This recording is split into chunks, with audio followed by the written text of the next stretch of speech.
దేవునికి దాసులుగా జీవించడం అనేది ఎంతో అద్భుతమైన విషయం. దేవుని దాసులు అంటే సేవకులు కాదు. యేసుక్రీస్తుని నమ్ముకున్న వారందరూ కూడా దేవునికి దాసులై ఉన్నారు. చూడండి, ఎవరికి మనము దాసులై ఉంటామో మన జీవితాలు అలా ఉంటాయి. దాసులు అంటే సింపుల్ గా చెప్పాలంటే employees. We are the employees of God.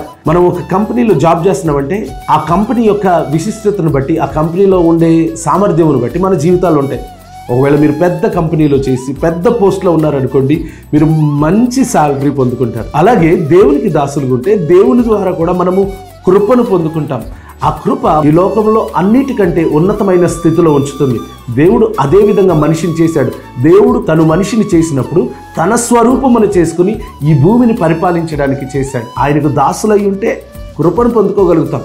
రోమిలికి రాసిన పత్రిక 6వ అధ్యాయము 22వ వచనం, అయినను ఇప్పుడు పాపము నుండి విమోచించబడి దేవునికి దాసులైనందున పరిశుద్ధత కలుగుటయే మీకు ఫలము, దాని అంతము నిత్య జీవము. ఈ లోకంలో మన క్రియల వల్ల మనం ఏం సంపాదించుకోగలుగుతాం? మనం డబ్బు సంపాదించడం వల్ల ఏమి సంపాదించుకోగలుగుతాం? సంతోషాన్న, లేకపోతే ఆనందాన్న? ఎంతసేపు ఉంటుంది ఆ సంతోషం? మనము డబ్బు బాగా సంపాదించి ఈ లోక భోగములకు అలవాటు పడ్డప్పుడు దానివల్ల కలిగే సంతోషం ఎంతవరకు ఉంటుంది? అది మనకు జీవమును కలిగించగలుగుతుందా? ఈ రోజు వరకు మనుషుడు సంపాదించలేనిది ఏదైనా ఉందంటే అది ఒక్క క్షణము జీవితం. ఒక్క క్షణము జీవితం.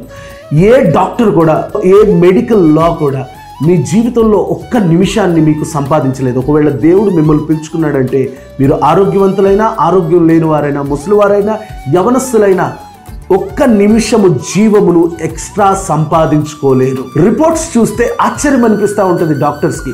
ఎందుకంటే అన్ని బాగున్న వ్యక్తులు సడన్ గా చనిపోతూ ఉంటారు. అన్ని రకాల రోగములు లోపలే పెట్టుకుని మెడికల్ రిపోర్ట్స్కి పాజిటివ్ అన్న రిపోర్ట్స్కి విరుద్ధంగా ఉన్న వారందరూ కూడా బ్రతుకుతూ ఉంటారు.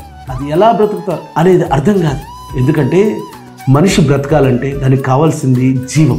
ఆ జీవము దేవుడు మాత్రమే ఇవ్వగలుగుతాడు. జీవాన్ని దేవుడు శాలరీగా ఇస్తాడు. అలాంటి దేవునికి మనల్ని మనము దాసులుగా చేసుకోగలిగితే మనకు కలిగే ఫలము నిత్య జీవం. ఈరోజు నువ్వు ఎవరికి దాసుడివి? నీ డబ్బుకు నువ్వు దాసుడివా? నీ ఆలోచనలకు, నీ వ్యసనాలకి దాసుడివా? అయితే దానివల్ల కలిగే ఫలము చాలా స్వల్పమైనది, క్షయమైనది. నువ్వు ఈ లోకంలో మరవబడతావు. కానీ దేవునికి దాసుడిగా జీవిస్తే నిత్య జీవమును బహుమానంగా, శాలరీగా ప్రతిరోజు పొందగలుగుతాం. God bless you. Praise the lord.